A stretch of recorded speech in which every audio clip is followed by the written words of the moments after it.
Hi guys, I wanted to show a little behind the scenes of a brow lamination, shaping and stain service on my beautiful client here. As you can see, she already has naturally full eyebrows. So of course we are starting with the step one. Here we are using Thuya brow lamination system. I want to go ahead and apply the first solution. The first solution is what breaks the bonds of the hairs, allowing them to lift, allow us to change the direction of the hairs. So, and then I went ahead and put a cling film, plastic film. This just warms up the product and allows it to process a little bit quicker. And then throughout the service, what I do is I brush the client's brows.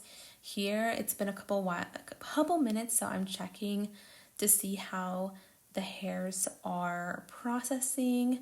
When they are flexible, as you can see here, this is typically a good indication that the hairs are processing and we're getting them to be that fluffy, lifted look. So now what I'm going to do is apply step 2. This is the neutralizer. This is what's going to set the hairs in their new direction. So I apply a generous amount of this product onto the hairs and I allow that to process typically for about the same time as I put the first solution. Typically, this doesn't really cause any discomfort to my clients. They'll feel like little tingling, but nothing too intense. And then here we are brow mapping. I'm using a pre-inked white mapping string. The purpose of brow mapping is to just ensure symmetry specific to my client's brow, like facial structure. It ensures evenness and just honestly makes it really easy when I go to apply the stain.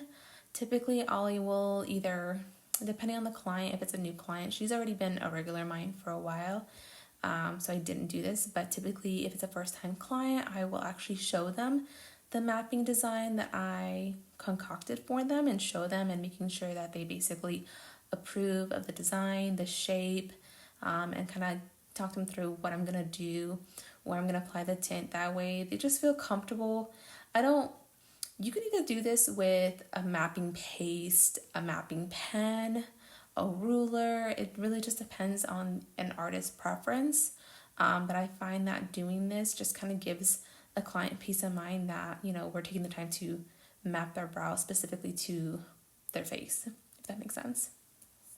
And then here I'm going to trim the client's hair. She likes a more clean uniform. I find that when I trim the client's hairs for lamination, it just kind of makes it a little easier for them when they go home and style their brows.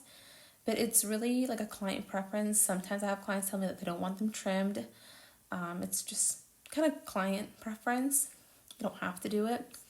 And then this is where I go to apply the stain.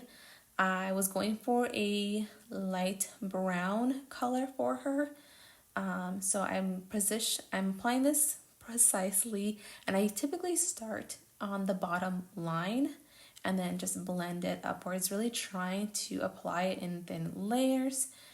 And I will leave this on for about 10 or less than 10 minutes on the client. And that typically gets me a really good skin stain for her. As you can see here, this is how they look pre-waxing. So here I'm using, what is this wax called again? It is the NATURAVERDE PRO Gold Hard Flex Wax. It's super, super gentle on the skin.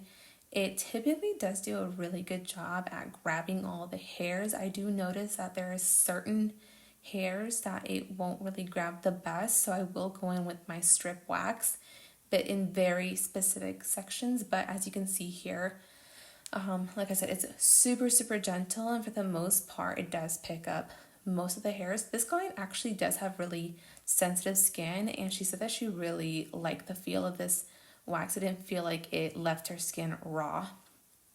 And then here I am just doing some quick tweezing cleanup from any of the hairs that the wax didn't pick up, and here is the finished product. The letting it grow part is worth it. Yes. Oh, they look so good. Chicago ready. Chicago ain't ready for these brows.